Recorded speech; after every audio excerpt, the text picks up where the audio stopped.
Okay, well, that's embarrassing. Talking about cyber networks. I forgot that I have to be hardwired into my router so it doesn't overblow my silly little router's limits.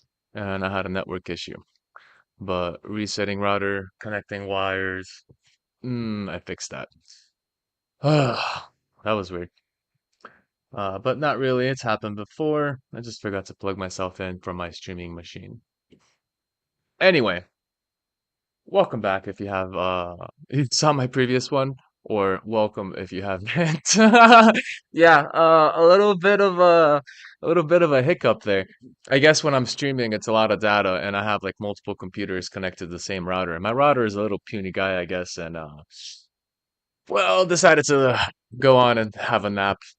Um but basically, to answer your question, we're going over. I want to do some research based on what I found in the past. Looking at some previous research I've done back in 2024, early February. Right here, there was this odd, well, not odd. There was a balloon floating above the United States, and many people were saying, "Oh, it's just a weather balloon. It's just a weather balloon. They got lost in the wind or something or another." So I think it's a little bit more than that. It's normally more than that because, like, what, in May, after that balloon went through, or like May 10th, we have AT&T, T-Mobile, and Verizon getting hacked. Like their networks went down. 55% of all mobile towers stopped working. Sounds like a reset to me. And when you do a reset, those towers become vulnerable on restart. So it's pretty wide range of research that I want to go through, but it's gonna kind of deal with that, any hacks that have happened since then. And in a general sense, if I really take a look at current event, well, not even current event, but the progression of events, we can see that over time, this is kind of a worldwide network map. But here, ever since somewhere around what, 2017, you know, global hacks tend to happen pretty often, pretty normal. You can kind of think of it as a trend line. You have this level here that's pretty consistent. That should be pretty normal, but then we kind of got a huge spike after 2017. And let's not talk about recent 2020s and so forth. This doesn't even have um 2024 events on here. So I couldn't imagine what the graph looks like now. This is kind of a historic view on global attack vectors. So, before I got embarrassingly disconnected by my own network because I forgot to plug in one cable and alleviate the traffic that goes through a wire instead of bogging down my wireless network. Um, I was going over just kind of how the world map looks like as far as networking nodes, and kind of going over the fact that, hey, here's China. How are they gonna get to the US, do anything particularly harmful when they've got a lot of gateways to go through? They've got Hong Kong. Hong Kong has a big connection to Singapore. Singapore has a smaller connection here to Port Sudan. Port Sudan then has access to the European network. And then from there, they have to travel through the transatlantic cable, which is this thick line here. It's not curvy, it's not the path of the wire itself. It's just a visual representation of data traveling through the ocean. I would imagine that the wire is pretty straightforward between New York um, and London in the sense that, less material, straight line, triangular paths, shortest point between A and B is a straight line. Mm, So you can't really trust these particular facts here, these particular paths as a go-to direction of where the packets are going, just more like a connection.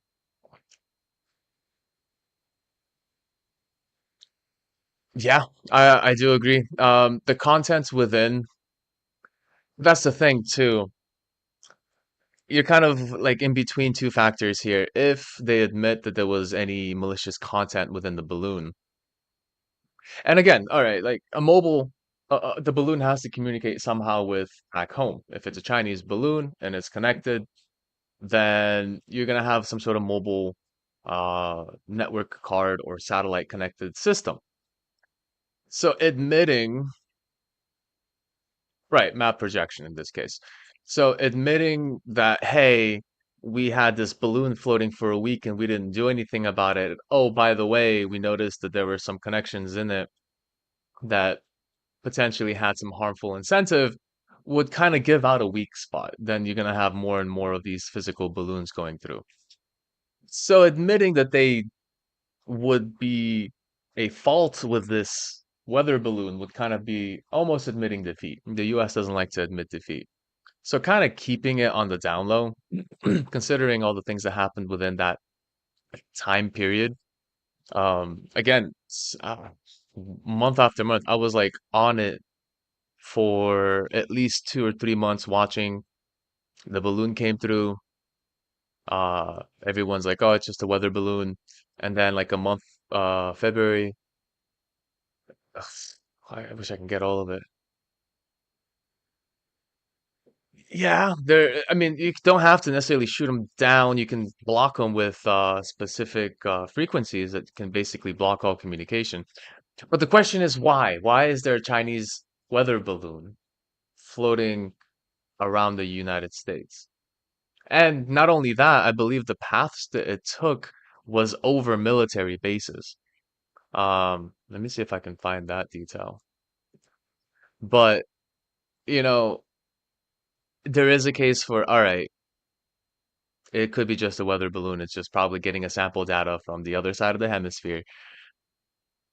I want to be optimistic in that, but because of the tensions between the two sides and the escalating cyber, well, medium of war, a lot can be said on the underscore that can be like, oh yeah, this didn't happen because of this, it happened because of this other thing.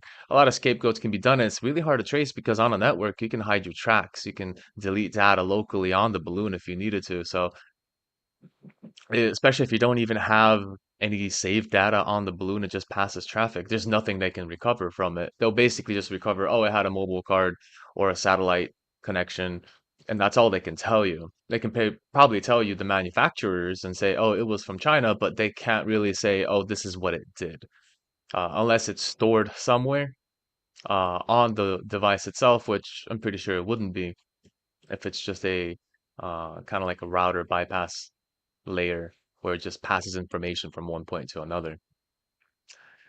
And I mean, every single balloon, how many balloons that are outside of like US jurisdiction or inside of US jurisdiction that are not US based or US managed? And there would be fly laws that, there is a certain altitude the balloon can fly. Granted, this one was above the typical flight zones because the balloons can essentially ascend pretty high. So there is that case where, sure, it could be just a balloon, but then it raises questions on why is it there? Did they really lose it? Why is it passing through particular points above military bases? And then a couple of months later, why is now all of a sudden our mobile services being shut off or people trying to dial 911 couldn't even do that? Their whole like 55% of the networks were down for at least like a week. I would at least 2, 3 days at most a week. So there's like these, yeah, this could be just a balloon for weather, but then it's like, why is this other stuff happening after the fact that would lead to something like this? So I'm kind of exploring the idea that you could have this device floating around anywhere you want. And in order to actually have anything malicious that can bypass the general network of things, the global network of things, the process here of bypassing all the firewalls and networking routers and everything in between, you would just need a balloon that floats around and then connects to a satellite managed by China, and maybe 2 or 3 satellites to basically overcome the curvature of the Earth. And then you can have a direct connection bypassing all of these lines. And then you would basically be floating around as a typical mobile device trying to connect to whatever local towers there are. mapping out locations, mapping out details, and having direct link to those towers. Now there are devices that you can use. I have a little, where is it? I have a little AT&T that I've been trying to mess with. Hold on. And all you do is you put a little chip in it.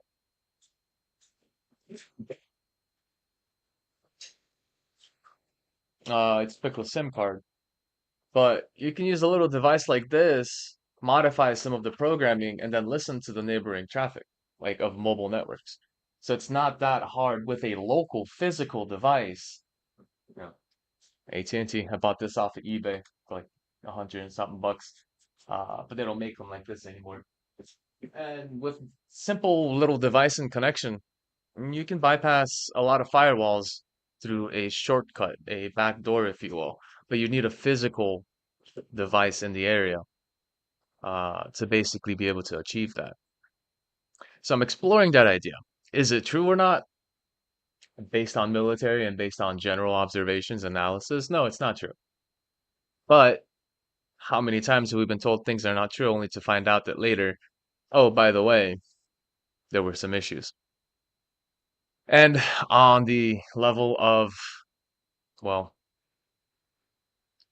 I guess admitting not defeat, but admitting weakness, you probably don't want to release the true details, especially until you can patch them up.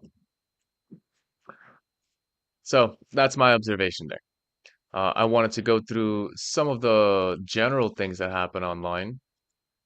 I wanted to go through some of the past attacks because I mean, look, this is just in the last couple of years. We had the Salt Typhoon, Chinese telecom attacks that happened. Uh, a ton of breached data from AT&T, same same individual or same company that got by happenstance alongside Verizon and T-Mobile. It's the theory, right? It's the theory. It's not like a sure thing, but in the end, it's almost like, yeah, causation is not correlation. The fact that there was a balloon there doesn't mean that AT&T, T-Mobile, and Verizon were affected by that balloon, but the time span in between, the increase in general attacks that have happened, especially because we got to consider now there's a whole new layer of war that happens underneath the digital spectrum we don't even see. And unless you're scanning packets all the time, and you really can't because you would have to be a DNS provider and one of those nodes we were looking at earlier to actually be able to judge the data specifically. Because all you're doing is you're passing your data stream to your local provider like Verizon. Verizon takes it, spreads it to wherever it needs to go, and that's it. They're the midpoint, the middleman between all the information. So if you really needed a glimpse into what's happening on the net, you would need some sort of listener on every single node tracking packets back and forth. And I wouldn't be surprised if there was some sort of Patriot Act-esque system where they paired up with all of the networking node providers like AT&T, T-Mobile, um, and Verizon and said, "Hey, we need to be a little bit more aware of what's happening on the on the data stream. So install this little monitoring system based on what we've created, and pass us the data so we can analyze it and see where and what's happening." So in a way, it's a theoretical concept. But I almost have a feeling that this happens plenty to a point where many times when you theorize something like, yeah, conspiracies can go in all kinds of directions.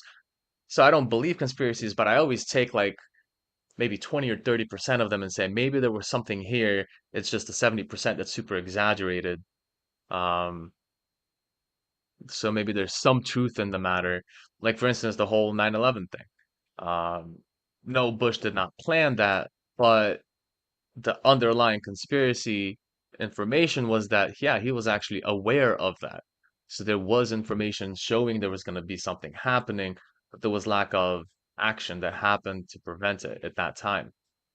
Uh, that doesn't mean they caused it or they made some weird Bin Laden connection of him being in Harvard or whatever prestigious school in the United States. All those extra details are just a little bit obfuscating of the simple layer underneath that they knew something was up. And you can't really under or over exaggerate the fact that we do have a lot of intelligence. So for sure they would have information about something happening. Um, so that's kind of the concept here. So South Typhoon attacks, scattered spider, hacker exploited compromised snowflake employee credentials. Again, AT&T. That's what I'm kind of doing. I'm trying to take, and I'm seeing patterns already. AT&T has been a huge, um, one can say, proponent of these attacks or carrier in subject zero, if you will, in the zombie approach.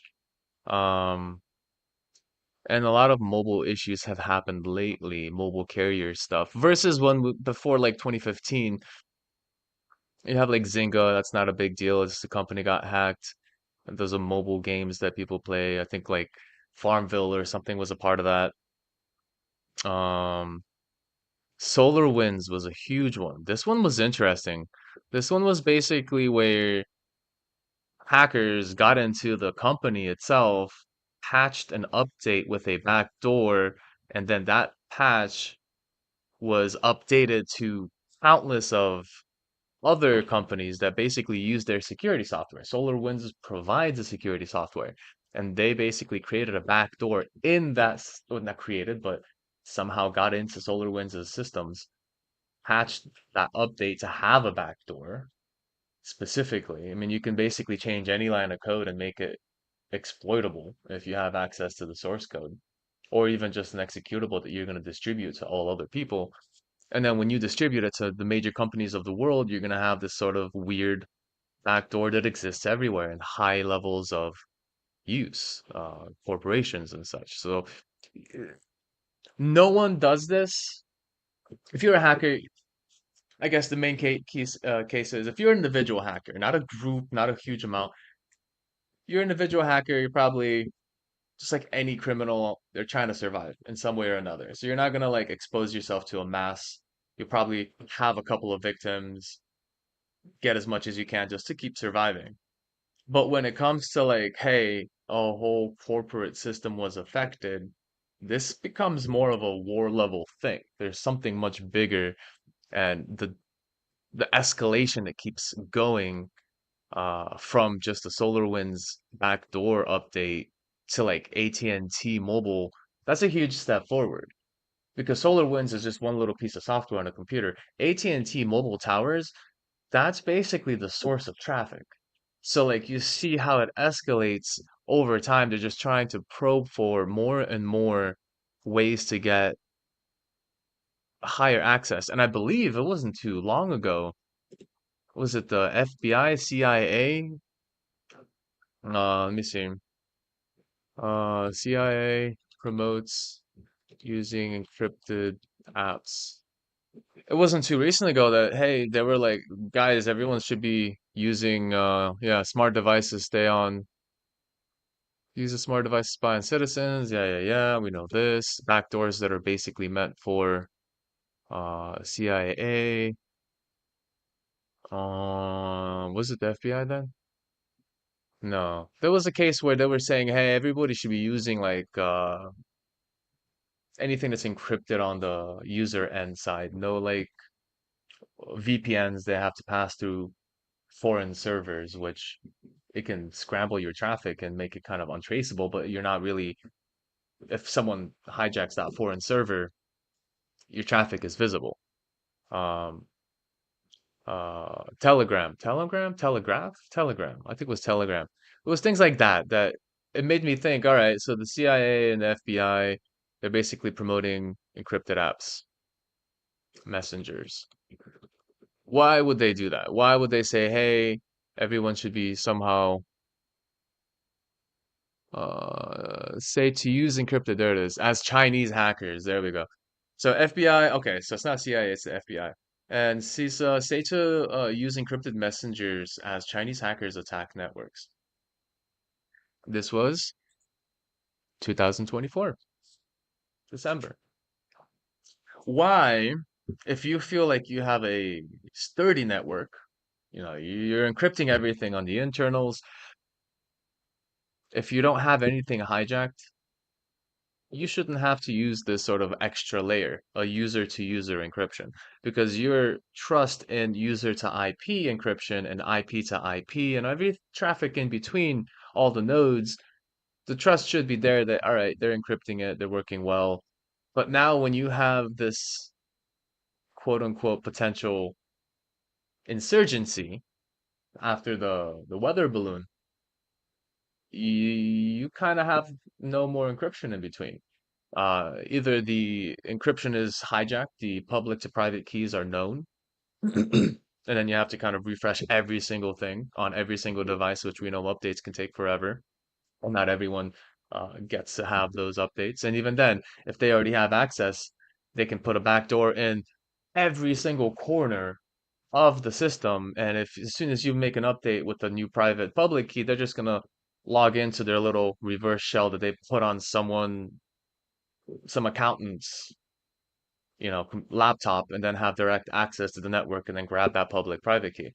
So as soon as you break one little crack in the wall of security and someone comes in and takes a little bit and now has his own little way to get in, you really do have a long-term issue because you don't know if you're ever going to be able to get rid of them now. You would have to like completely refresh the whole system from scratch. Every single computer, every single mobile tower, because they have saved abilities too. They have saved states. Um, Everything has to basically be renewed, and that's going to cost a lot of money. So if you're going to keep using the same devices, you're basically reusing the same thing that has been exploited. And if it's been exploited once, not only have they entered, and it took a couple of months for that extra layer of AT&T, T-Mobile, and Verizon to get hit. So before it was even known that they were in the network or the network went down, they've already been playing around, putting in little backdoors everywhere they can. So once the crack opens, it just gets bigger and bigger and bigger, and nothing that they can do unless they completely refresh every single piece of technology to overcome that exploit.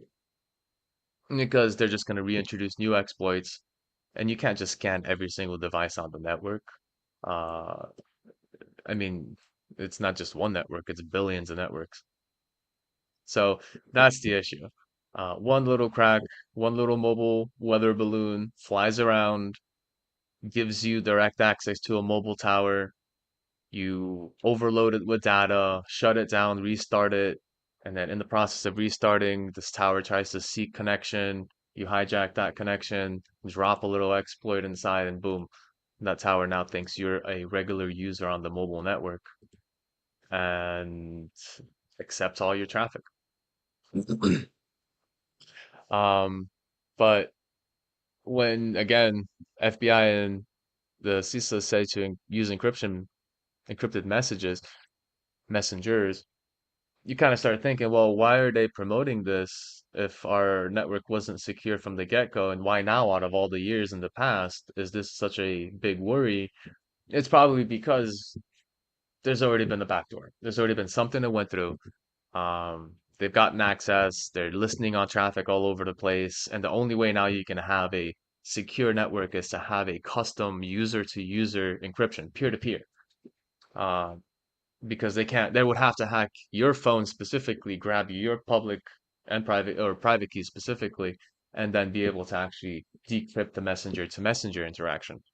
Um, so that's why these kind of like little stepping stones of like little breadcrumbs of, hey, are you guys losing control? It's starting to really shine, especially when you see, events like AT&T getting hacked. All in a way, I love how the news is like, yeah, 16 billion accounts were hacked. Not a big deal. Those are just credentials from before. They've already been hacked. They've already been released to the universe. Great. Is that a good thing? Is it a good thing that we're just exposing the same things that have already been exposed? Maybe they've just found some extra cracks there or extra credentials that they didn't before. And maybe if it is just 1 million that were new, that's still 15 billion of user credentials that they could have used to get access to anything. People don't really take care into high security of their passwords. They don't shuffle the words and letters and numbers. They use memorable things, words and phrases to get into their accounts because they probably have like 15, 20, 30 different accounts they have to manage, and to have a different password for each one obviously is difficult. So unless you have a password manager, then you can at least manage it that way. But think about who's using AT&T, T-Mobile, Verizon, your local bank teller, your CEO of X company, of XYZ company, not X specifically. They have credentials and passwords and details in there. And now they have the full ability to use AI to access and talk to just about anyone on those lists. And this is why we're seeing a lot more of these specifically targeted phishing emails.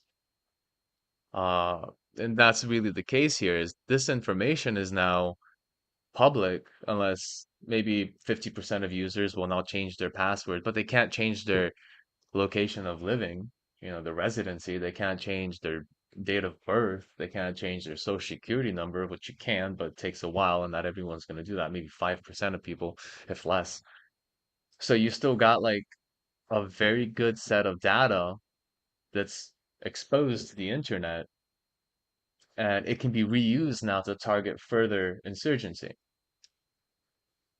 So again, once that crack opens up, it's not going to be easy to basically close it or even fix it. Not only way you would have to reset or refresh every single technology like mobile towers, computers, cell phones, everything, servers.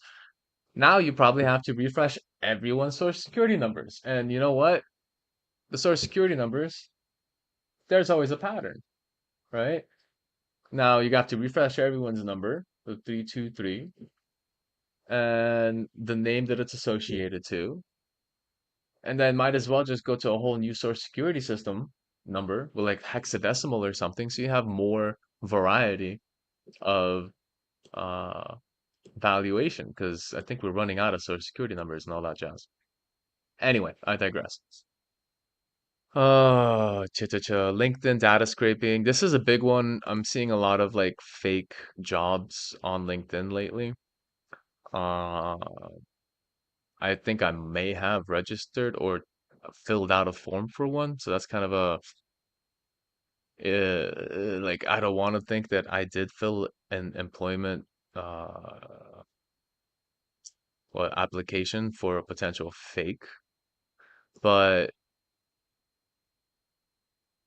you can scrape. Scraping's not crazy, but yeah, API exploitation. So basically, he was able to go into the programming of the API, found an exploit to access everyone's information directly because the developers weren't thinking, oh, there could be malicious intent in the access we're giving to the programmers.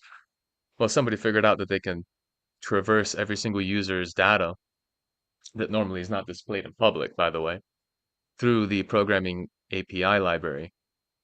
So that's great. So that's a big one because you really, yeah, it's 700 million LinkedIn members, but these are high quality targets. These are CEOs and all kinds of high level people that essentially have direct connection to a much bigger, more valuable asset. Facebook, yeah, that happened, what, 21, 21, 21, 24. So there was a gap between, yeah, look at that. A gap between 2021 and 2022. Not at least on overall hacking, but as far as huge exploits. Not huge global types of, mass data leaks. SolarWind supply chain, there's that update that we talked about. Cozy Bear, Russian. Zynga, going back to 2018, attacker accessed 500 million guest records from Marriott Starwood database. Interesting. Stealing passport? No. Oh, wow. Wow. Passports are high quality targets. Marriott data breach. Equifax, Chinese military hackers suspected. Exploited an unpatched Apache Struts vulnerability, stealing personal data of 147 million Americans, including. I would say nowadays, Americans don't have privacy. Everyone's data is probably on the internet. It's just a matter of connecting the username to the email, to the password, to the date of birth, to the address. All of those are already on the internet.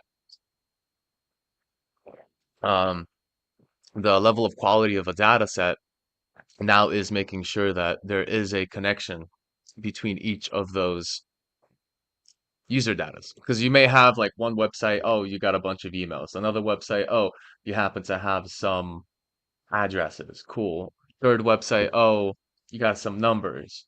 But unless each one of them has the same email, which I have like at least 5 to 10 emails, I have like a crap email for just websites that they just force me to register to use stuff that I never really care to give my full data to. And then I have like specific emails that will carry, higher quality values, like addresses.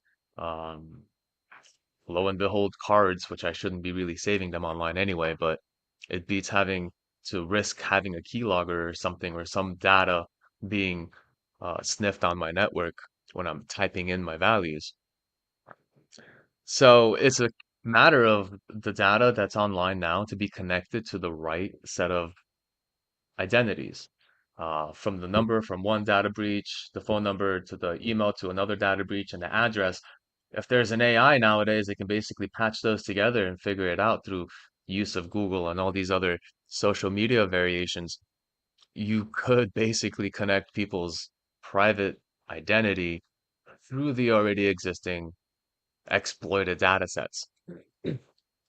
But just assume that everything you have as an American is probably already on the internet. Every single piece of private data address, emails, names, probably mother, father, date of birth. You can basically go online nowadays, go to those identity scanners and pay like 15, $20, and they'll tell you everything you want about a person in the United States. But you won't find that a lot in other countries. In Europe, probably a bit less, because there's a much higher level of data privacy in Europe. But in the United States, the privacy is kind of just a form of making profit now. Data is profit. So there you go. Equifax, not Petya, Sandworm, Russian state-sponsored 2017 disguised as ransomware, wiped data on systems globally, causing over 10 billion in damages. Wait, primarily targeting Ukraine. So Russia wiped data on systems globally, but was meant for Ukraine. I mean, this is 2017, guys. This is 5, 6, 7, 8 years ago. And yeah, we always knew there was some sort of like issue, but again, like when did this Ukraine war start? Like 3 years now? Since 2022? So they've been physically fighting for 3 years, but there's been activity directed at Ukraine from Russia since 5 years before that. And this is kind of how war is going to start looking like. You're going to soften the defenses of your target through the digital realm, hijacking power lines, putting in exploits into random places. Probably if you have a lot of CCTVs and cameras all over the place, they're probably hacked too. Psh, don't get me started on Chinese products that people buy, the little camera doorbells and all these other devices with cameras on them. If you think those are secure, man, just don't fall for that. Don't be naive to consider that no one's gonna be like, oh yeah, let's just throw in an exploit that we only know about and then sell the product to people, and then we can now access people's cameras all over the place. WannaCry. I remember hearing about this one. Lazarus Group, North Korean state-sponsored. Eternal Blue vulnerability. WannaCry infected 230,000 computers across 150 countries, encrypting data and demanding ransoms. If North Korea, think about this. If North Korea, a country that's been isolated from technology, from the improvements of the world, can muster to make it to the top list, hacking computers across 150 countries and demanding ransoms. That's probably how they made a lot of their money, honestly. What do you think Iran could do?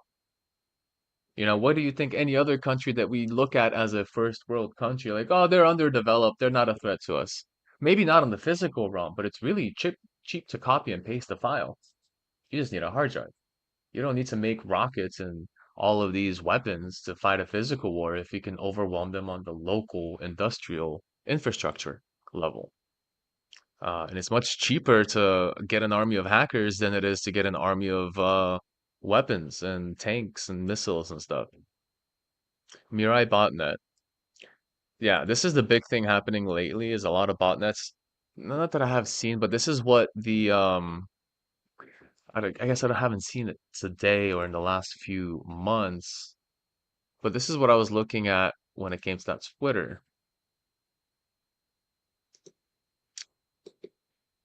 The Twitter solar flare. These are basically botnets. The concept here is there's targets. These are multiple connections, and if not, each line is multiple computers. And if you have a organized, synchronized system of computers that are targeting one specific target, you can overwhelm network, um, their network transfer rate. You could basically cause a computer to restart. And that's kind of the biggest key here. If you get that's what a DDoS is, right? A denial of service attack is when you essentially take down a website. Now, it's not very common to have the exploit after the fact, but if you can take down a website with overwhelming the traffic and cause the server to reset, there's this kind of moment in time where if that device is still connected to the internet, which it will be because it's a server, you can kind of either on the way of its shutdown pass in some information that when it boots back up, now you have like a back door available for you for a brief moment before the system arises.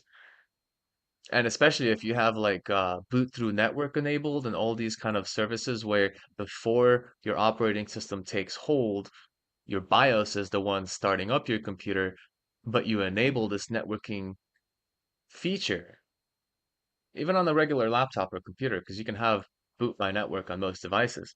It's very exploitable because you don't have security system on your BIOS and CMOS, or specifically uh, the BIOS firmware. So when your computer just kind of briefly says, "Hey, let me check the network ping," and just makes a little connection, see what's around from the BIOS, not through the operating system like Windows, then that computer becomes just for a millisecond exposed on the network. And if you catch that little flash, you can request a connection. This is essentially how these sort of boot by network systems work, where you can send a packet to a device and wake it up from its sleeping state. So that's basically how a DDoS, in its kind of layman terms, is how a DDoS can actually be exploitable. For the most cases, a DDoS attack is just going to slow down traffic, maybe take the website down, cause a bunch of money loss for the company or whatever if you're focusing on a specific company. But at the worst case scenario, you could find an exploit when it's restarting, when it's resetting after you've overwhelmed it and you've caused the server to basically activate a reset. But these are all, yeah, there's February 22. What was that? When was that Chinese balloon? Hold on. Chinese balloon.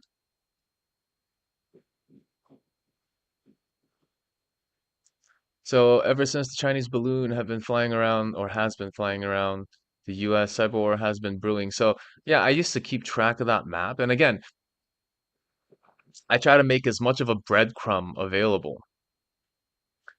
After I saw this Chinese balloon, I was like, this sounds weird. Let me check the networks. And I would go on and check the maps once in a while, like the maps that I showed you a second ago, like one of these. Not even this one, because this one's a history. More like this one. No, wait. Uh, oh yeah, that takes up a lot of memory, so I had to end it. You can basically look at Hack Map online, or Cybermap. Hack Map was my little shortcut. You can do Checkpoint, which is pretty good. I did just find Radware, which is pretty intense. It actually gives you the top scanned ports as well. TCP ports, UDP ports. I used to use Casper Sky, but I would just glimpse here and be like, all right, today's a normal day. I look at maybe a sample of 5, 6 days in a week, and then next month, 5, 6 days in a week. And I'd be like, all right, this is normal activity, da da da da da. And then that Chinese balloon came up, and then I went to Casper Sky. Like, here's a normal day in Casper Sky. I would even say it's a quiet day because the things I've seen is constant connections left and right. So it's pretty, hold on, this one here. It's pretty quiet. This is quite quiet. I also did notice that it did get quiet or abnormally quiet from what I used to look at it from before, where you would see a couple of botnets here and there. Like you can just see some traffic going back and forth. It wasn't too crazy, but you wouldn't see anything like I saw on that on the Twitter X whatever broadcast. Like these are basically vectors, attack vectors. So, what is this? Intrusion detection scan. So these are just security scans being made for any intrusion being detected. Probably log files and other factors like that come into play. Uh,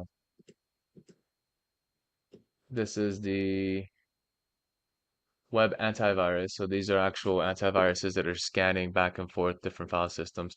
And what this does is, since it's Casper Sky based, these are pieces of software that are installed on people's computers. And as they scan the computer and as they observe the local file system and say, hey, computer is clean, they also pass that data to a central server. That central server takes that data, says, all right, this computer is clean, or this computer just made a scan, or this computer detected an intrusion and a virus, and then adds it to the list, right? And then you kind of see it as a color here based on what it was. There's an on-access scan. I particularly pay attention to the BAD, botnet activity detection, and it's been awfully quiet. Now, I don't know if I trust Kaspersky anymore because it is technically Russian centered. I believe like the creator had an issue with the Russian government too, but I wouldn't put it to a point where Russia wouldn't hijack this and start clearing out data from that map, uh, especially when you're trying to observe situations.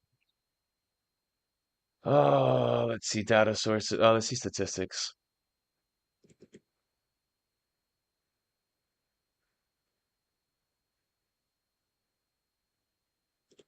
Let me see. Yeah, that's like empty. This is abnormal. There's nothing in the botnet activity. So right now, most infected today, Russia, China, Brazil, Kazakhstan, and India. Interesting. World, Turkmenistan, Mongolia, North America, Cuba, Mexico, South America, Bolivia.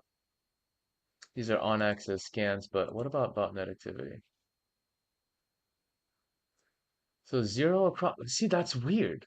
Zero across the board. That's suspicious as fuck to me.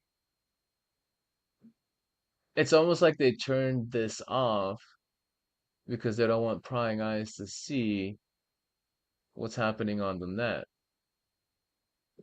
That's so weird. Ransomware is pretty active. There's no way it's just completely zero. Like you can be like 0 point something, 0.5, but to have everything zeroed out like that,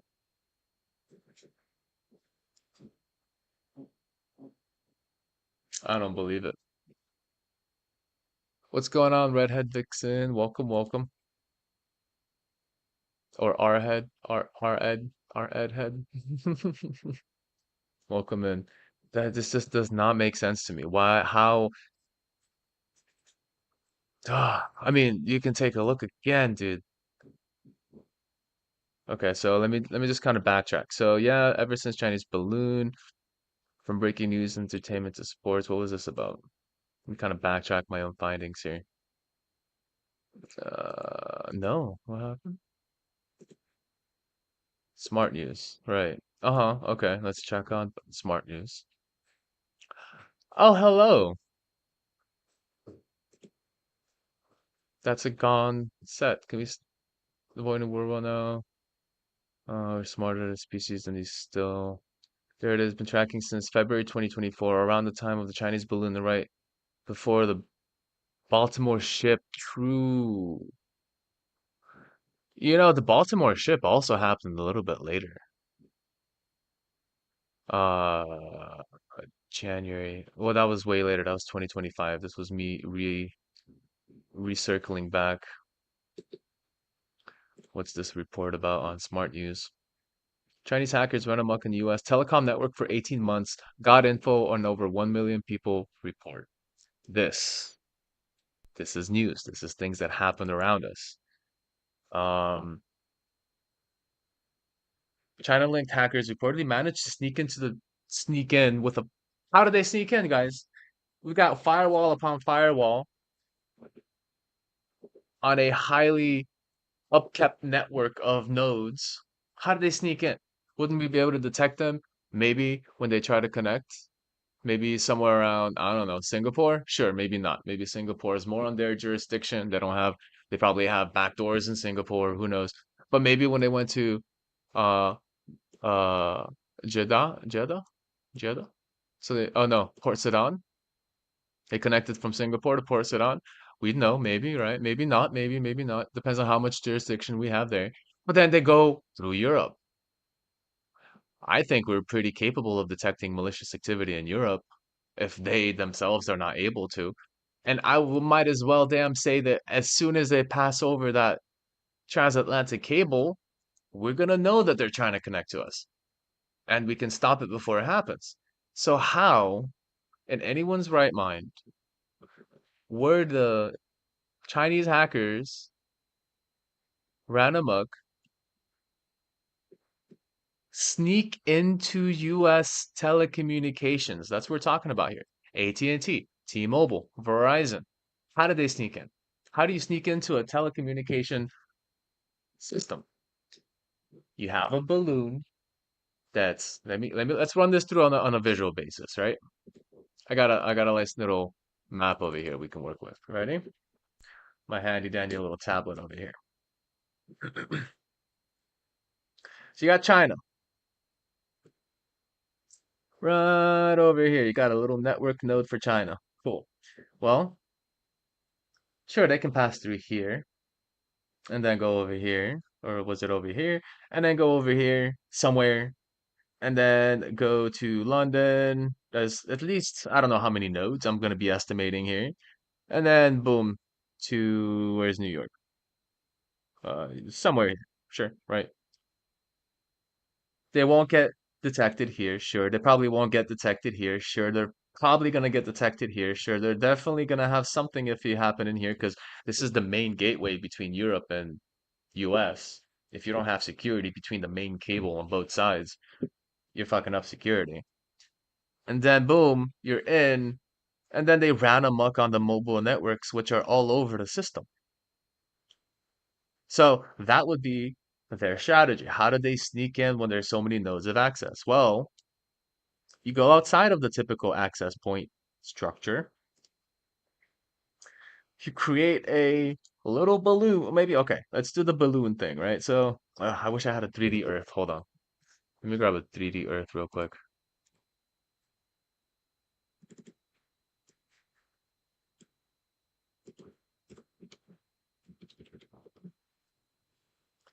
it'll be a little bit more useful. Give me that circular blue dot of chaos that we call home. How can I get China and the US together? No, it's not gonna be right. Well, I can take two snapshots. Let's do this. So boom, boom. Take that all over. And then let's get China over here. It's not even that big of a like a distance. If we don't take this path in red right here, I accidentally named the picture we effed. Uh, if we don't take this direct path as shown, you basically have the Pacific Ocean. Huh? Where did I save? Yeah, I saved it there. Hello? Refresh? Yeah, there we go.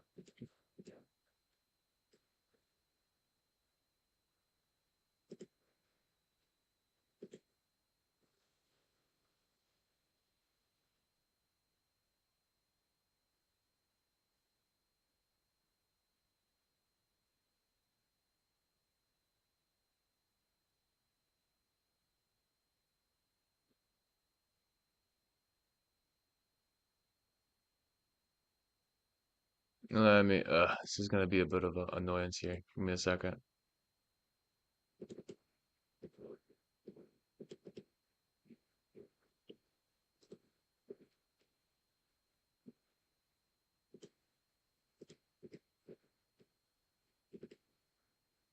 Oh, there's a much faster, less distancey way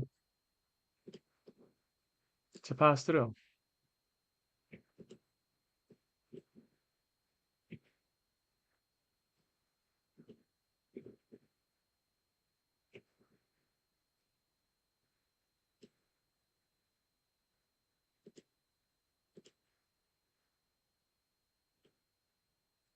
I have to move it to another screen so I can see the tiny little broadcast window is not that easy to look at. All right, there. So, how do we bypass those long, hardwired physical cables? Well, get a balloon floating up here. That's our little balloon. Actually, should be red, right? Because China. It's a red balloon. 99 red balloons. Ugh. Seriously? Gonna delete that?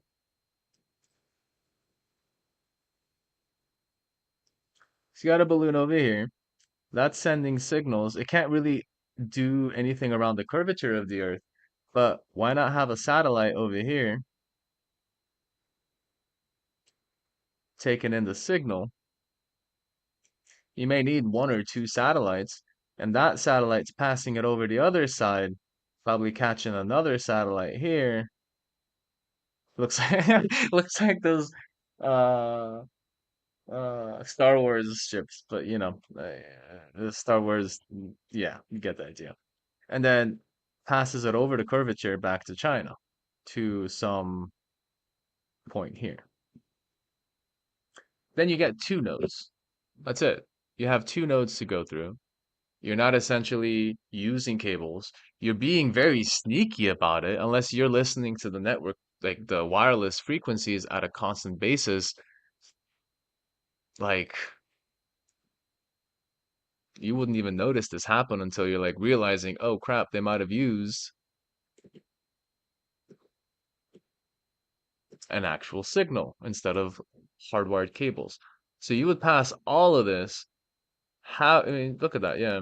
I would say these connections here between Los Angeles, Singapore, anything from Asia to US direct connect, they're probably either highly uh, blocked on the Chinese side because, they have their own version of Google and their own version of stuff, or highly blocked on the US side because they're probably like, yeah, China's trying to F us. So like these two connections here probably the most useless network connections possible because they're so limited. But the Pacific connections, I don't even know if there's a cable here. Maybe there is a cable between like Tokyo over to the US. I'm not sure. Is there a Pacific cable?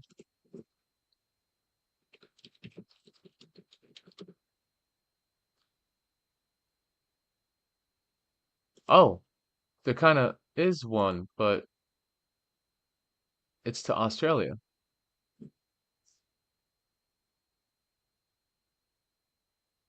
Something like that. From California to Australia. So obviously, it's probably these right here. Yeah, it's probably these cables here. But these are not cables, just probably some sort of connection otherwise. Satellite towers. Let me see.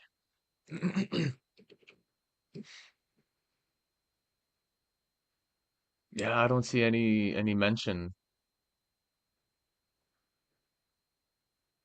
of cables connecting to or connecting between the Asian continent and the American continent. Hmm. It's only to Australia. So that's interesting there. Very, very interesting. And then that passes through Hawaii, so that's how they get their connection as well. That's fair. So, I don't know what these connections are. It could be satellite, it could be some tower here connected to some tower here. I'm not sure, but more than likely it's a satellite filling in the gap here, connecting these two continents together. But also then though that means that the nodes for the satellites are being secured, protected. And then Sydney is a very interesting one then. Sydney connects Japan, Hong Kong, Singapore, Auckland. Interesting. Interesting. Sydney is a pretty low key node, to be honest. They have a full cable going down through it, connecting them directly. And then Sydney has their own little connecting factors to mainland China and just the Asian continent in general. I would say potentially this line here is highly secured, especially when it becomes this traffic up here towards the Asian continent. It's probably heavily secured. But the thicker lines here connecting the continents together probably are like your typical internal connections you would have on the US side. Very weird. Honolulu. What? Oh, they have a Japanese connection? Interesting. So, yeah, bypassing this requires just a little bit of creativity. And that creativity is why use cables that exist when you can do a little space hopping.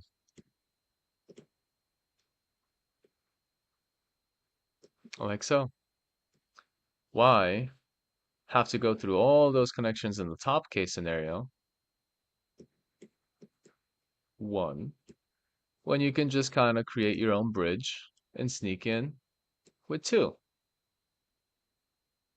Well, there's no particular placement that I've put the balloon at. I don't even know if that's accurate, but it was floating around just about all of the US. Let me actually find the path for that.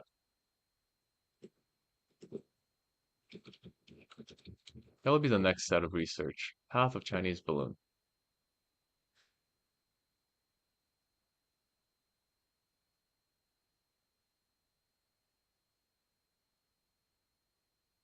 2023.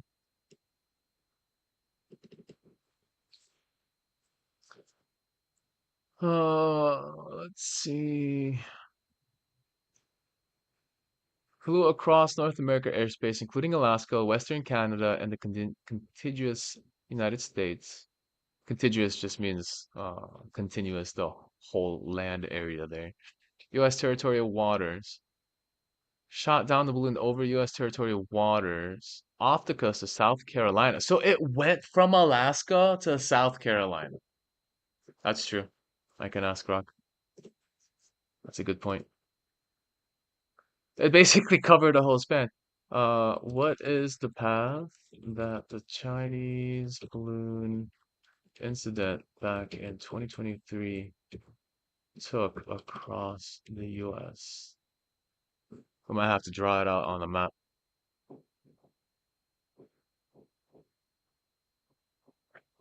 High altitude surveillance balloon, traverse parts.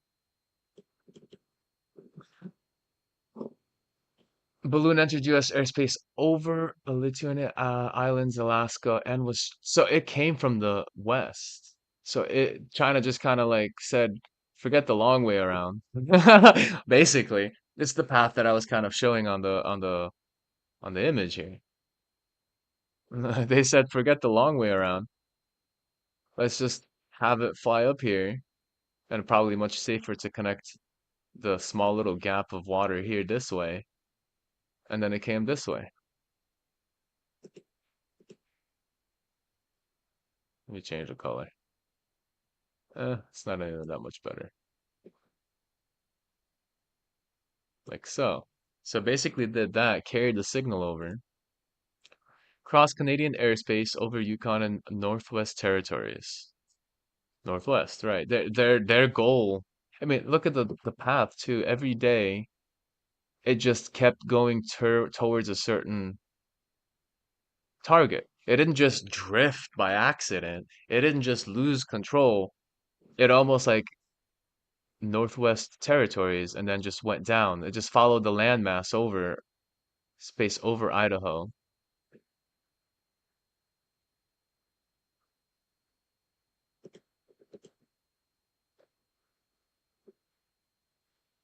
Okay, where did my 3D map go? Uh, 3D Earth, travel the world. Oh, gotta press plus to zoom in, man. Why you do that? Why can't I just use the scroll wheel like a normal computer?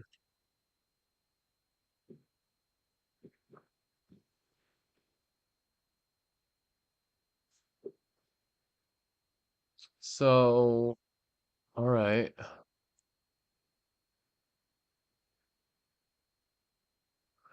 Good point. Okay. Let's see Pacific wind paths. You know those are maps. You know we got all kinds of data available.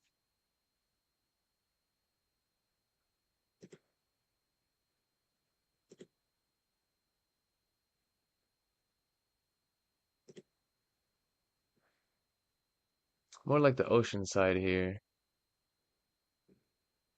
So there's this sort of, well, there's always that, yeah, okay, it's coming towards. So all these vectors, let me kind of summarize them here. Hold on. Expand on them. Let me save this file here.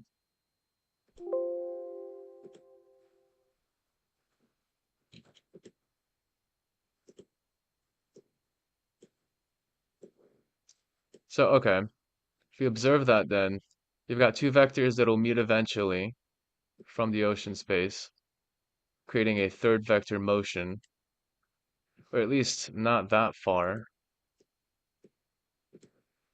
They will collide, creating this. But it depends on how strong each side is, but we don't have any magnitudes to show. At least this is in physics sense. So if you have continuous flow, then you would also have the same thing here. You have arrows going in this direction. So you would actually have direction here and direction there. So in order to pass through is probably the slowest traversal time here because you're going to basically have vectors of wind not only pushing back into China, but pushing into the US. So in order to cross that barrier here, I mean, if it's just floating around by itself, it'll probably get blown back into China because of the vectors coming through. But if it had a push, that's what would be the case, is if we can find something that maybe pushed it or guided it across, something here on the left side, on the west side of this location, that just kind of gave it a little push to enter the other vectors of the wind flow, then we can see that. But then we continue that push this way, and the vectors will kind of make it maybe go this way. So where's Idaho? Where'd that hoe at? Hold on.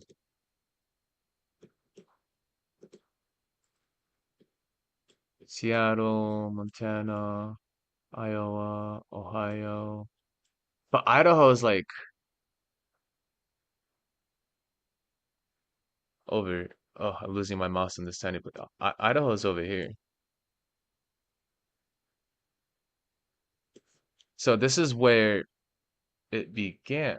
Cross Canada airspace, northern Idaho. So it would have, if it was unguided, it would have flown potentially through Canada because that vector flow would just continuously push from the ocean side. Because again, ocean is pushing inwards.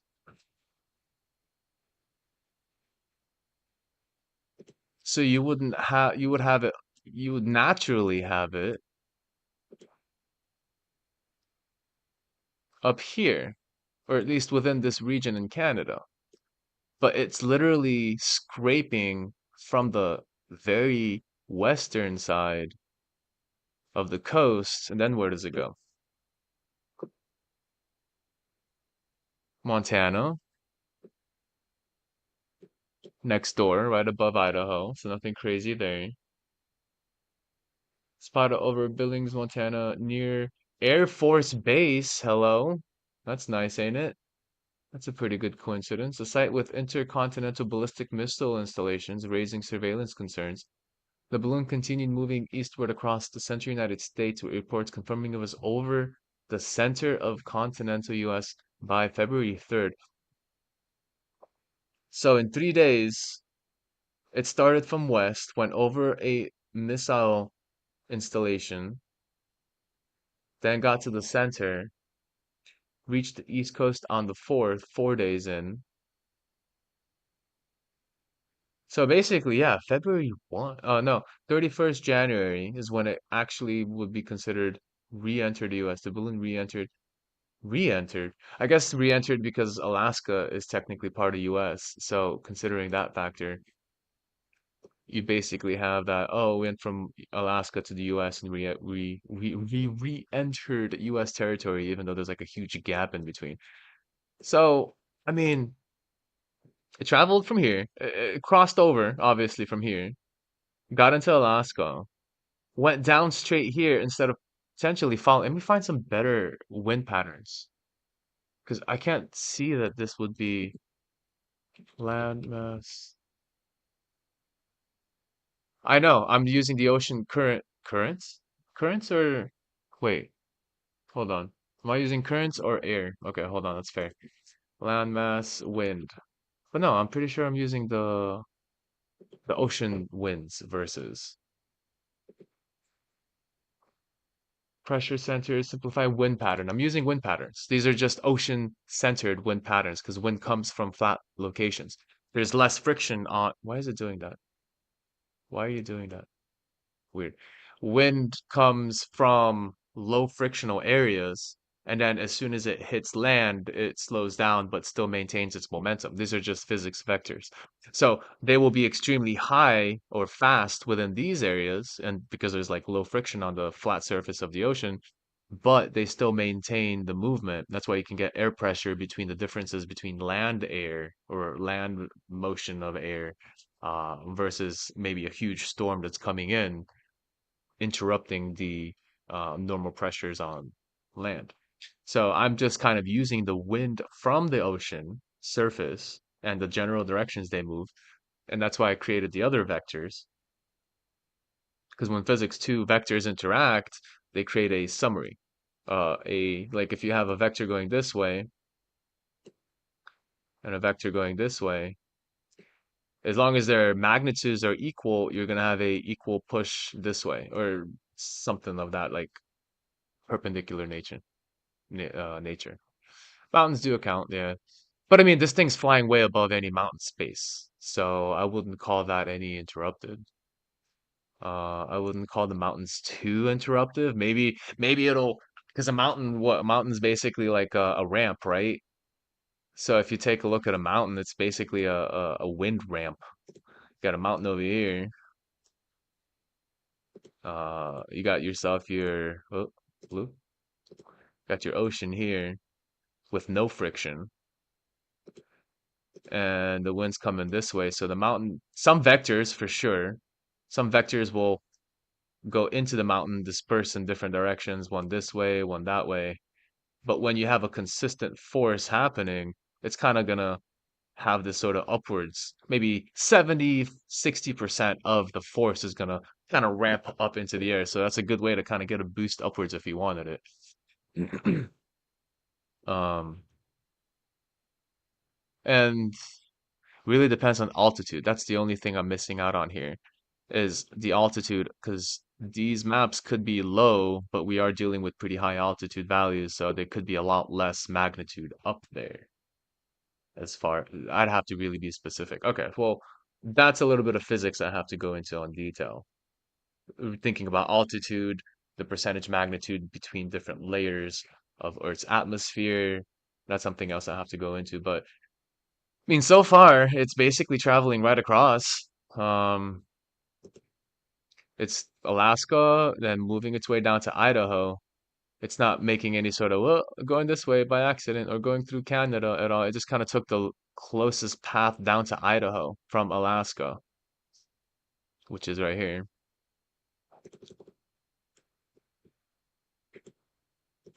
We're about to learn a little bit about the states. So Idaho over here, then Billings, Montana.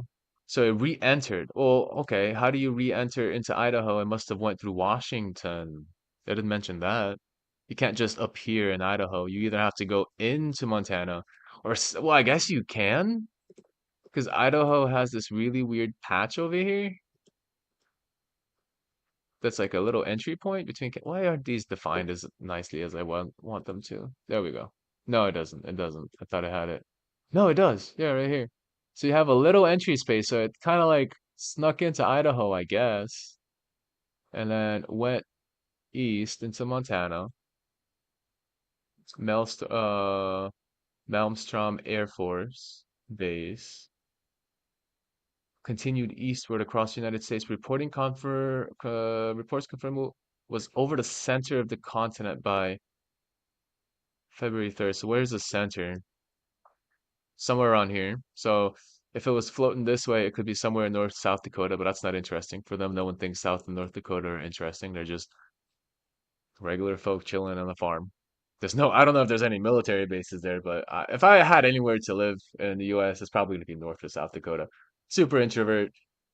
I'm sure they're like super nice, like low key, chilling, not stressed about world's problems and the city folk. I make myself a little couple of acres cabin or a cabin and then have a couple of acres and just farm my way to life. Okay, so it's basically around here, but it could have went through Nebraska, Minneapolis. So about February 3rd, that balloon came around this location. It reached the East Coast, specifically near the Carl. Wow, over here. So that vector then goes this way. Because there's no way it's going to maneuver around like this, right? If it's unguided, if it's just a balloon and it's following the paths, it's not going to go, whoa, let's go into Montana. Oh, let's go over here to Las Vegas. Oh, let's go over to Minnesota. Oh, let's go down here to Texas. It's just going to go, all right, we entered Idaho, went through Montana, probably North, South Dakota, probably Iowa. God, why can't you use my scroll? Iowa, Illinois, Cincinnati, Indiana, Kentucky, Virginia, West Virginia, North, South, so around the Carolinas by February 4th. The balloon's path was influenced by the winds, okay, which makes sense. We are looking at, I mean, when? We are looking at East Coast winds from the ocean pushing it this way. But I mean, look how much land mass is up here. By the time the north winds come down to that location, they're gonna be super weak. Like, that's really where I'm trying to like understand how the altitude's gonna affect here.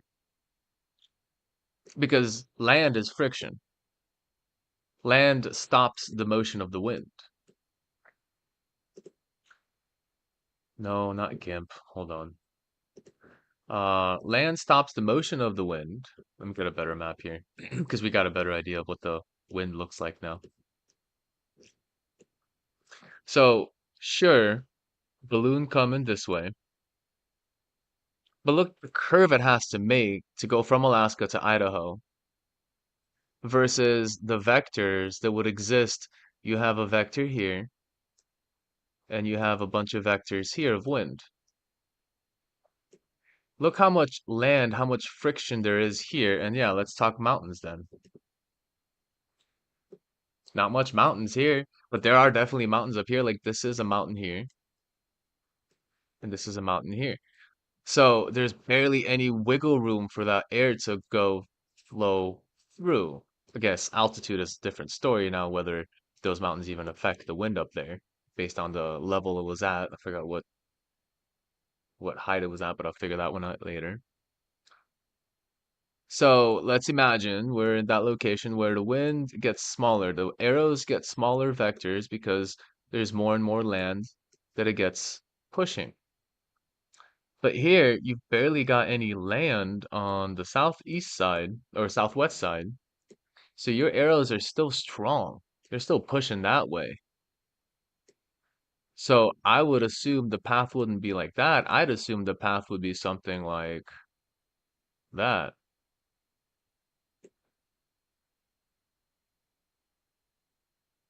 If not at worst case scenario, because look at all the mountainous areas here. The wind stops flowing from the top, so there's no more push vector from the top, and it'll do something like that. Still getting in the US, but because there would be no a very small amount of wind here, as the vectors will get smaller and smaller, there'll be hardly any push from there. So it'll kind of like go in the direction it was going, and then here there's another body of water, so there's more vectors pushing it down, so now it pushes it down further into like New York and stuff. But that's not the path it took. The path it took was beyond just wind, in my opinion, because it curved on the coast where the wind is the strongest. To get from Alaska down to Idaho, you're really having something to help you push. If not the altitude, okay, let's see. How high of an altitude until winds don't exist?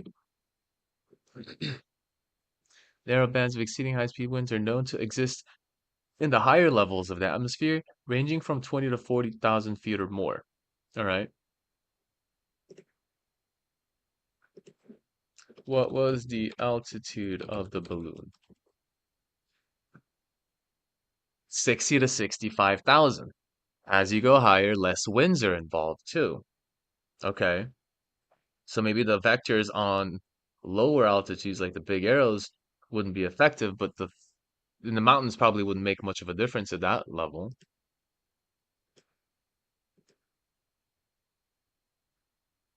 Hmm. Hmm. Interesting. We're looking at the Chinese weather balloon that came up February 2024. Uh, and because of recent developments in the Middle East, and me thinking potentially that the next step is a quiet war on the digital scale, I was looking around some details here. Wrong map. Where is that? Did I lose my map? No. Oh, so many times, so little time. This was one of them though. Maybe I opened up Grok. No?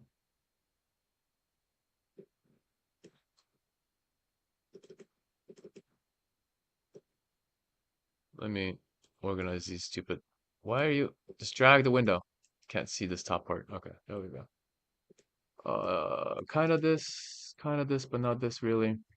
So keeping track of some network traffic that's happening on the net. Also keeping track of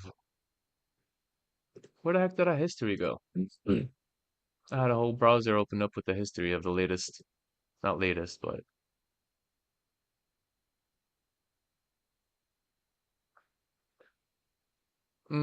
so basically so far at least we've charted out some possibilities of the Chinese weather balloon that came through and potentially what could have affected its flow and if it had any other form of interaction on its way over. No, there it is. Checkpoint? No. Oh, where? Where'd it go? Cybermap. History? God, I lost it.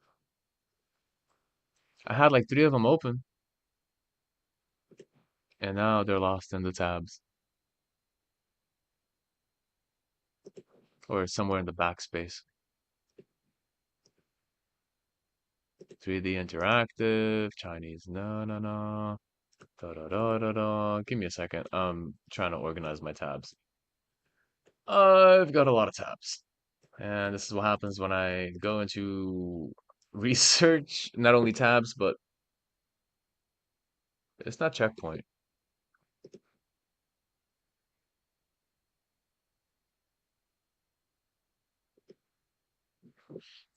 I know it's not checkpoint. This is the rad one. This is. Oh no, this is the global. Well, yeah, but this is the rad one. Yeah. Let me see.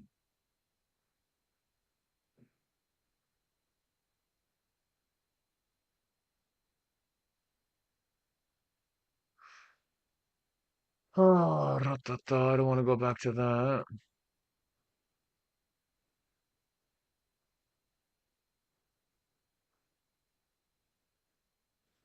I could have sworn that's what I looked for. And it was one of the first few links on the top. I really do need to manage my windows a little bit better. All right, here's some music. Let's chill for a second. Let me organize my thoughts over here. Oh,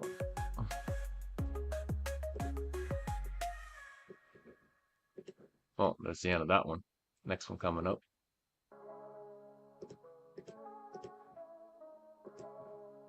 Live checkpoint. Sitting cross-legged in the cyclone's eye. Meditation deep while the world's run dry. Breathing in the chaos, exhaling the pain. Raindrops on my soul, but I dance in the rain. Balance on the wire, no safety net below. Calm in the storm, let the inner light glow. Through the noise and the clutter, I hear the hum. A monk in the madness, the beat of the There it drum. is. City lights flicker, Uh-huh, reflections there it in the is. stream. All right. That's what I was looking for. Let me Shattering the dream. put that over here. In my mind, chants hymns in the dark. Step on the chaos, a So chemist's basically, art. Inner peace ain't bought, can't swipe no card. going Control over was a handle I historic couldn't bar. accounts of Knowing tomorrow progressively more and more intense comes a activity, especially on the thousand DDoS. So this is a digital miles attack away. map based Breath on a in, specific type of attack, which is breath denial of out. service Standing on the edge where based the attacks. unknown's faceless. Um, Zen in the so distance, we can easily say that the internet's not comes calming full down circle. in Chaos in any the sense of the word balance on the as wire, far no as safety net attack vectors below. Calm on the in the net. storm, let the inner light glow. Through the You can just noise look at and the the histogram clutter, down here. I It's hear the basically hum. like, oh, a little bit here. A Whoa, monk where's in the that coming from? madness, Aliens attacking Bosnia? What? That's weird. I got a between two countries. Internal. Oh wow. Internal, huh? Other source or destination unknown. That's true. Okay, so if it's coming from the top side, there's like no known source of where that attack is coming from. They can detect the source locally, but it's probably obfuscated by VPNs, encryption, which makes it slower. So another case of actually using satellites to exclude geographical locations of your packets. That's the next step, I think, in hacks is using satellites to basically obfuscate connections, which China's basically doing.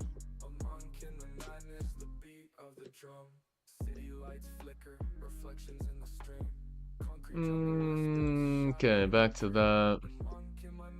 No, it's not what I needed.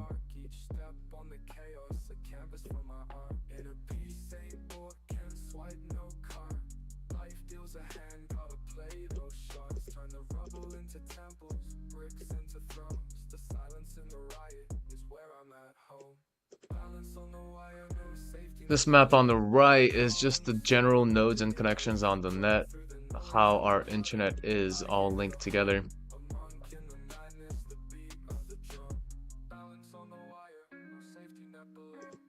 Let's see, Grok, what percent of the wind vector force would that altitude have on the effects of the balloon from the wind?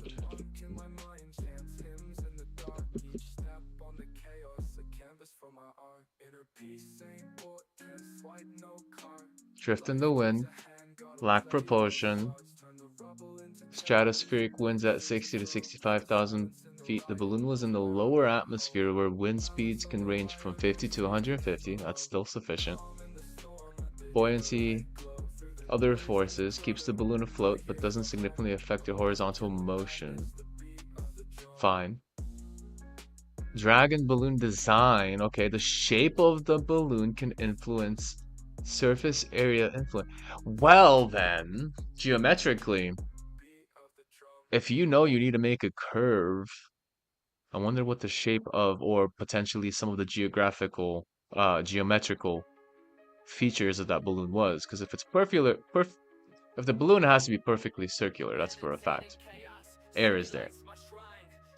But if you have a part of the balloon, the base of it, having a certain geometrical like sail, you can have a sail on a balloon that'll influence. And heck, that's interesting. Yeah, they would. I wonder if they report something like that in the military reports, where you can use a sail up there.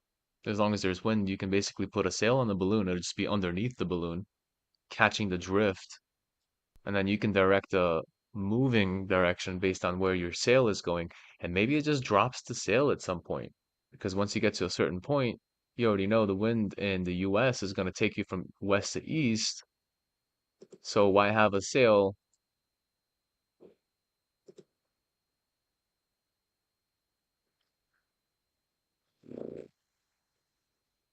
USS Propel looked down at the suspected Chinese surveillance balloon as it hovered over the central continental United States. Recovery efforts began shortly after. Yeah, okay, look at that. I mean, it did have something. It had a payload.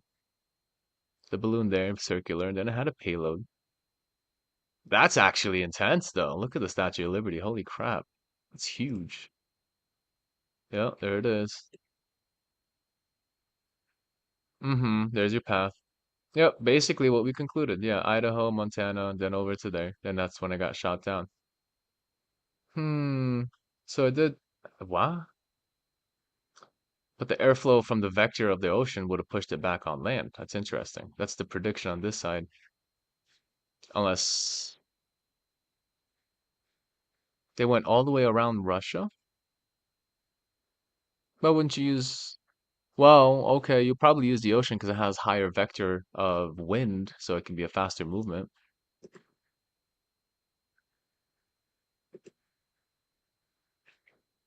I mean, once it's destroyed, are you really keeping a lot of details? Look at that. Just a big old bag. Hmm.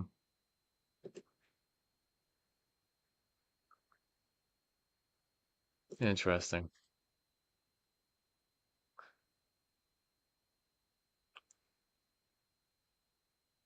Forensics on the wreckage have confirmed that the balloon sensors had never been activated while it was flying over the continental US. And so it did not transmit any intelligence back to China. How do you confirm that? Uh, Wreckage have confirmed the balloon sensors had never been activated. That's a very specific take. December 2023, NBC News reported that according to US intelligence, the balloon had made use of commercially available American internet service providers to communicate. Uh, Hello, maybe.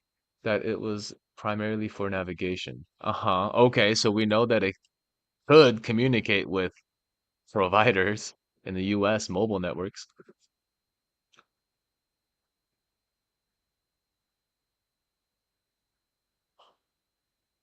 Okay, well, that's just a history on the general sense of things. So I didn't know that part. I didn't know that it was actually using. So, okay, the sensors then, what sensors are we talking? Are we talking weather sensors? Right? Because if confirmed that the balloon sensors had never been activated, that doesn't mean it wasn't active. That it wasn't. If this a weather balloon, wouldn't you want the sensors for weather to be active? Okay, so it didn't, what kind of intelligence? Sensor intelligence? Sensor intelligence would be, oh, let me look camera, oh, let me see the wind speed, let me see temperature, humidity, typical weather balloon concepts. But also, according to US intelligence officials, this is not a sensor. This is a mobile network. You're not sensing the environment here. You're connecting to a mobile network. So the wording of this is interesting. They're trying to make it seem like, oh yeah, it wasn't activated. It didn't transmit anything back to China. They didn't transmit weather-based data back to China. But apparently, it was able to use commercially available internet service, American internet service providers to communicate. So it had the payload to connect to the mobile network. If you just have that ability, I mean,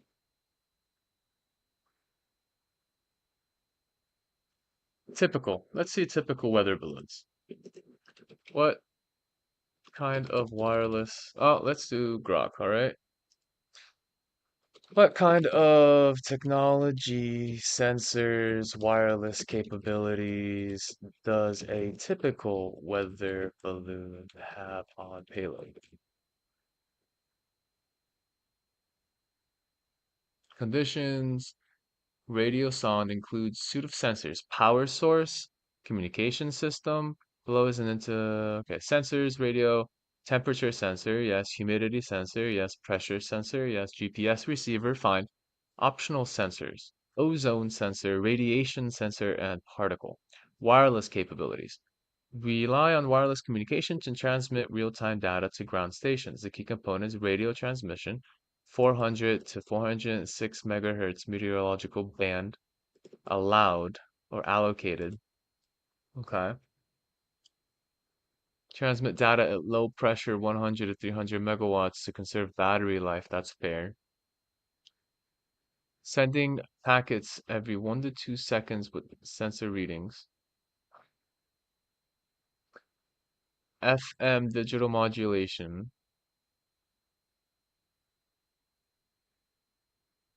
No two-way communication. That makes sense. There's no reason for you to communicate with that particular balloon. You just want it to send out information about its current location and what it's found out about its sensor intelligence.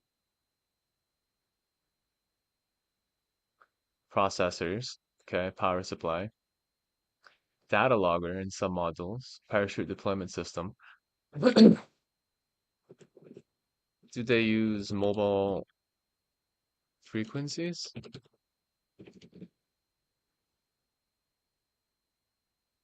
Do not use ro. There it is. Do not use mobile frequencies. Hello? Typical weather balloon payloads such as radio sondes do not use mobile frequencies. Okay, China.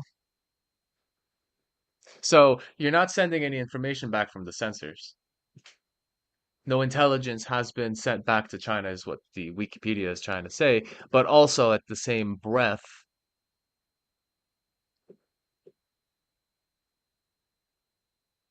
right here, never been flying over the continental US, did not transmit any intelligence. Okay, but since we're talking on the same sentence, sensors. Sensors are observatory devices that scan the environment, the physical environment. Fine. So no intelligence based on the sensors, because it's in the same sentence, was sent to China. Fine. But then, according to US intelligence officials, the balloon had made use of so it was connecting to American service providers to communicate. Dude, it's so easy if you have an internal access and then you create an encrypted tunnel from the inside back to China, no one's gonna know what you're sending. So you'll be using T-Mobile, you'll be using every node in between, every single node in between what we saw earlier. No, I don't want that.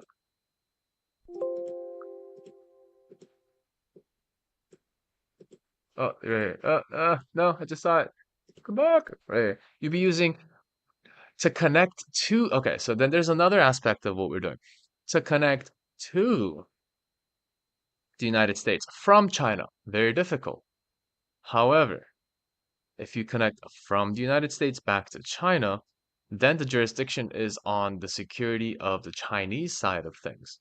So if you create an encrypted network floating around above the US and you're using the local American towers to connect, you create an encrypted tunnel and you can pass information all the way back to wherever you need to.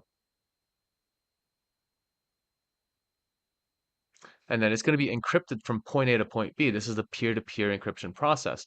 So even the ISPs will not be able to understand what the data is because you're using your own personal peer-to-peer encryption algorithm. 52, 556 MD hash, whatever it is, whatever clever encryption you have, it's going to start from point A inside of the balloon, end up in point B somewhere in China, and the path itself taken would be essentially obfuscated.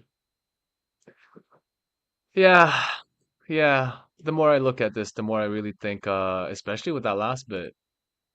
In December 2023, NBC News reported that according to the US intelligence officials, the balloon had made use of commercially available American internet service providers to communicate. And it was primarily for navigation. Hold on a second. How are you navigating a device that's floating in the wind? Wait a minute. Wait a minute. How are you navigating a device that's not supposed to navigate? One, you can't send it commands to say, hey, go left, go right. You're not navigating it. And two, it's supposed to be floating in the wind. Even if you could send it commands, which normally normal balloons only have a one-way transmission through FM frequencies, by the way, which is not mobile network frequencies. So this balloon had a payload to communicate with mobile networks because this was a case that they were actually using American service providers to connect. It didn't send back weather data to China based on the forensics of it, whatever you can get from the scrap.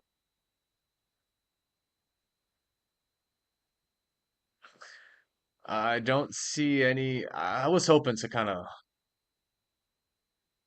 debunk myself on this theory, but I'm starting to lean towards like, why is this balloon have a mobile network payload? Why is the wording so weird that primarily for navigation exists in a case scenario where this is a balloon that does not have navigation other than floating in the wind? And then why did they put that the balloon sensors had never been activated when we're observing this balloon as a weather balloon. The sensors should be the main thing being used. So if you're there to study the weather, why aren't you sending any weather data back? Why aren't they even activated? Had never been activated. So a disguise, right? Put a weather balloon that's supposed to be measuring the atmospheric changes of the weather, but never turn them on because they probably take power, a little bit more power than you would need to connect to a mobile tower data. Create a backdoor route. Say, hey, China, I'm on top of Idaho, and then connect the backdoor. And potentially, now that you have physical contact to those towers, you essentially manifest the idea I was pondering about. Not that one. Where is it? This one. Why use the physical connection of the landmass cables when you can just go from point A to point B with a satellite? So it does make more of an argument that it's not just a debunkable idea. I thought I was be able to debunk it with something. But I guess now I have enough content to create a weird video about the fact that potentially this fucking device was used to start up the internal. Where is it? Where is it? Where's that one article? Hold on. The internal rummaging of China? Right, right, right. Chinese hackers? Yeah, yeah. Ran amok? Yeah. Chinese hackers ran amok in the US telecom network for 18 months with a balloon that has the capabilities of activating and accessing mobile networks. When normally weather balloons don't have that, they use FM single directional communication to just send data. But now they have a mobile broadband dual directional connection with the American internet service providers. And then when is this? 2025. 1 year later, 11 months and change later. Oh, well, the Chinese hackers have been running amok in the network for 18 months. Well, okay, 18 months is a bit of a further back timeline, but that's an estimate. Why say 11 months? Because then you pinpoint to the actual day it might have happened. Or generally speaking, we have a lot of devices that are made in China. So maybe this is just not the main plethora of these connections. This is just the biggest one that actually gained them permanent access to devices that were not made in China. I'm pretty sure that most of the devices made in China sold on Amazon and all these other Temus and whatever. They automatically have a backdoor and they make their own little encrypted tunnel and they talk with China and be like, hey, I'm a camera, security camera for this person at this address or this geographical location, GPS. You want to see what I see? And some guy on the other side was like, all right, let's tap into the CCTVs of all these people that have a Chinese product. Oh, that's crazy. And now I just kind of expanded with the balloon. Yo, it's crazy, it's crazy. Anyway, I think I've been, oh wow, been hyper focusing on this for the last hour and a half plus. Oh my God, I think this is not just a remotely impossible situation. I think this is, I went from maybe 50-50 to maybe 60-70-30, like 60-40, 70-30. That this had some effect on the network, not only because the fact that the mobile towers had issues briefly after this device, weather balloon that had mobile connectivity abilities, was flying over the United States, implanted itself somehow through the towers, who knows, connecting to the random devices that are driving through, connecting to their Facebook accounts, decrypting people's passwords on the way to work as you're getting notifications because you're connected to the same tower as the people that are driving by. But also now you can leave little backdoors in people's devices. Androids have had exploits, iPhones have had exploits. A lot of them for a long time, people would use online web browsers, I think they can still do that, to basically root or unlock their iPhones and Androids. Because all you do is you go to a website, click a button, it does some weird payload through the browser, and there was an exploit to basically access the internal system and then unlock your device. I don't know if it still exists, but that was like a 2 or 3 year period where that was the most popular way to unlock your device. And once it's unlocked, you can implant whatever sort of reverse shell or backdoor you want in anyone's phone. And now you have multiple access points that are not just a Chinese balloon flying in the air, but actual users on the network.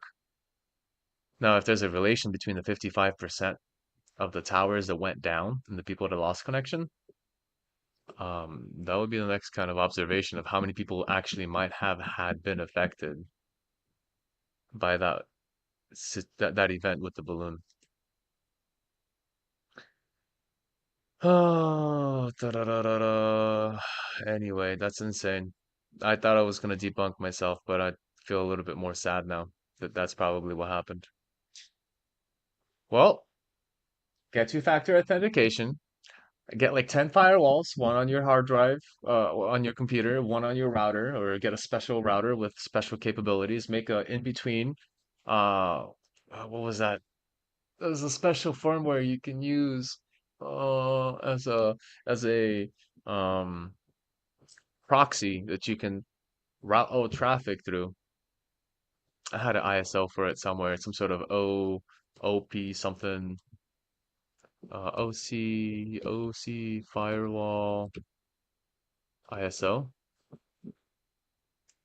OCP security, OpenShift container platform, on compute project. Hold on. Firewall firmware, open source.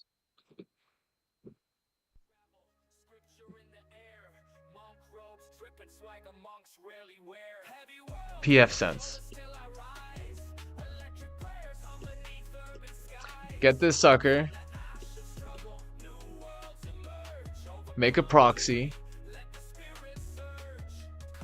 You can basically use a device on your network as a proxy. So you connect one computer, install that system as an operating system, and then port every other device to go through that.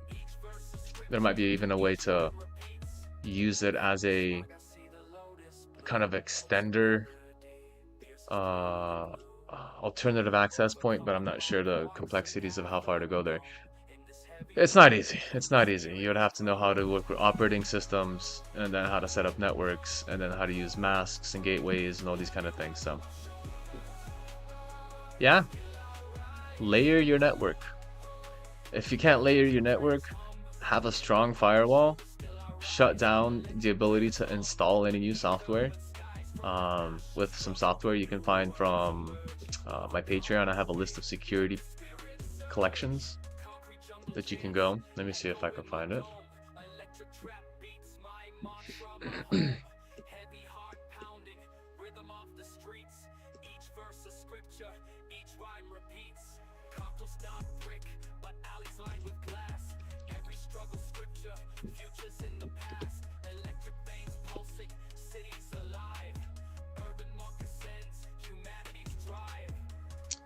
These are basically the things I use on a regular basis. Spybot, search, and destroy. Free, easy to install, work with.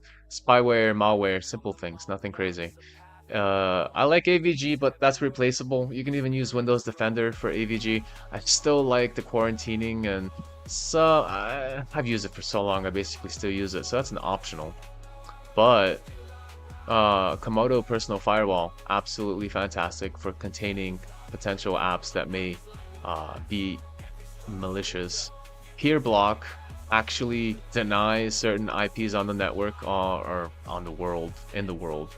And they have a custom set of networks that you can activate, and you basically do restrict access from the internet to your computer, but you do this in a specific case scenario where you feel you might be getting attacked or something might be going on. There's a connection you might not be really just trusting. You activate that and it cuts all connection. Like trusted places like YouTube still work, Amazon still works, main places still work, but any other networks that potentially are not trusted in the overall community of security, they get knocked down, so you never connect to those. And then this one, lock down and secure your system. Every time I basically install everything I need, and I say, all right, I set it up the way I like it. I use the software, SOS, to basically lock down new installation. So if I try to install something and I didn't unlock it, it's going to say, oh, can't install or can't do this or can't complete installation because there's some level of like driver locking, startup menu locking, registry keys locking. It locks down basically everything that you kind of checkmark to. So when I get to a point like, all right, I need to install something new, I open up my SOS, I uncheck all the immunization options, open up my system for installation, install the thing, and then go back and lock it. I never want anything to install without my absolute knowledge that it basically, I mean, without my knowledge that I wanted to install. So, all right, I'm gonna be done here. Oh, come to my Patreon, come chill.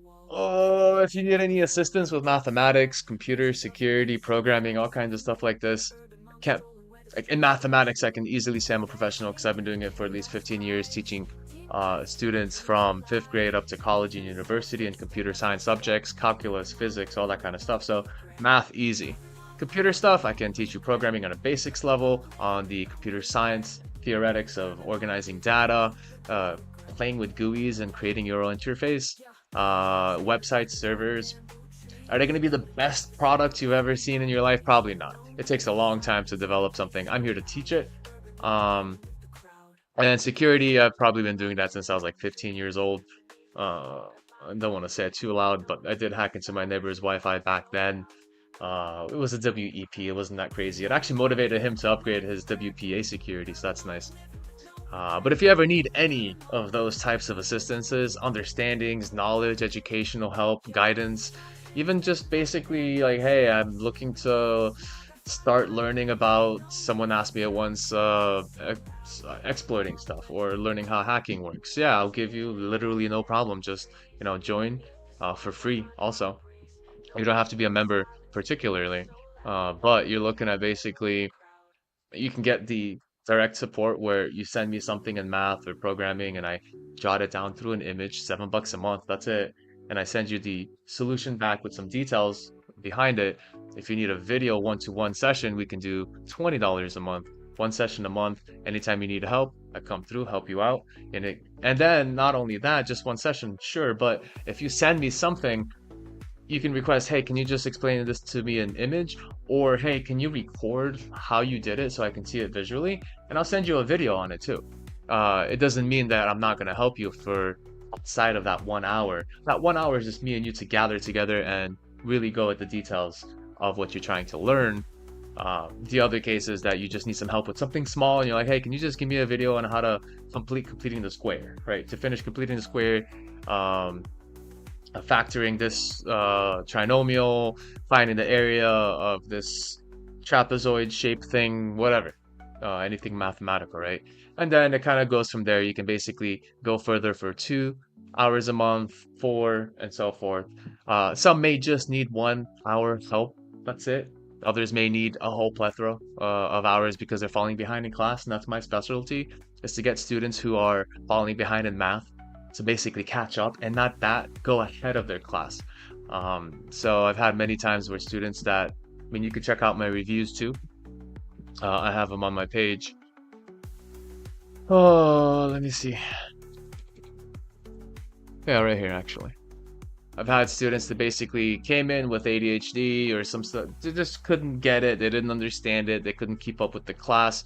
And then they ended up basically excelling beyond the capabilities of that one class in less than a couple of months. So that's what I'm really here to pitch most of the time, is when you're chilling with me, we're just chilling. But at the end here, I'm just going to pitch my side of the work, right? If you ever do need any help with mathematics, computer programming, security, IT stuff, if you're building a computer, you need to know where to start. All of these can essentially be pieces that I can help you with. But with that, I'm gonna go take a break. I got some students coming up soon and the market's gonna start, so I need to kind of get my focus in that direction.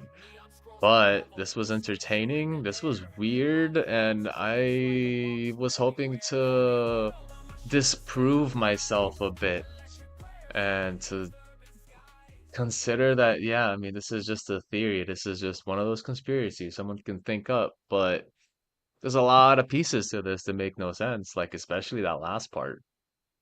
The mobile capabilities that's not common in weather balloons, and then being known that it was using American mobile networks to connect outside. I don't know what else to say there.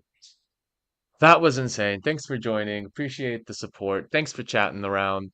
Um, and join me for next streams. Hit the notification, subscribe, like, all the jazz. And we'll be doing more text talk. We'll be doing games. We'll be doing.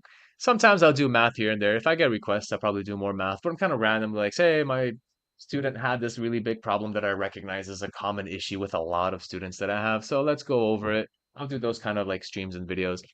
But if you have any ideas and you want me to go over something on live, chat with me in chat, leave a comment for the future, like, subscribe, all the detail, keep touch, and make sure the notification is on if you enjoy these streams, if you like to come in, chime in, computer, okay, there we go. When are we doing more math? I mean, we can do math whenever. I haven't actually, yeah, I haven't done a lot of math lately because there's so many subjects to go over, right? Today was like analyzing hacking and stuff.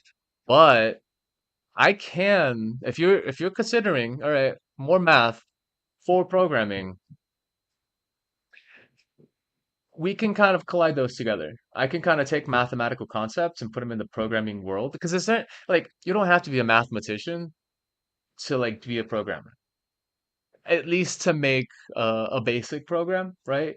But if you want to optimize it and make it run faster, there are things you can do mathematically to make it run better. But to make something just work out of nowhere, you don't really have to go crazy on the math side. You can make loops, you can track loops better with mathematics, so you're not like using too much memory and kind of burning down the system.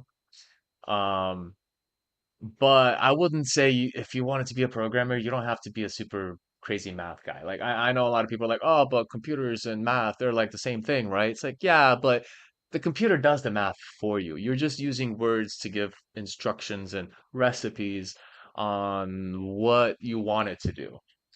So we can kind of do a little math and computer programming colliding factor here. Like variables, for instance, they exist in both cases, right? That's fair. That's fair. You're talking about logical troubleshooting now. Absolutely. Absolutely. So yeah, yeah. The brain power indeed does come from the mathematical senses of being able to like troubleshoot a math problem in different ways. And that might be another subject. So if you do have any ideas particularly you want me to go over, for sure. But now that you request it, yeah, I'll be down to do my next live as a mathematical thing. Which I have to plan out how I want to do it, but I'll probably do it within that means of like having like a math to programming comparison, what we use for math, and then emphasize what's not important in math for us to be a programmer. Because a lot of times it's kind of like that case, right?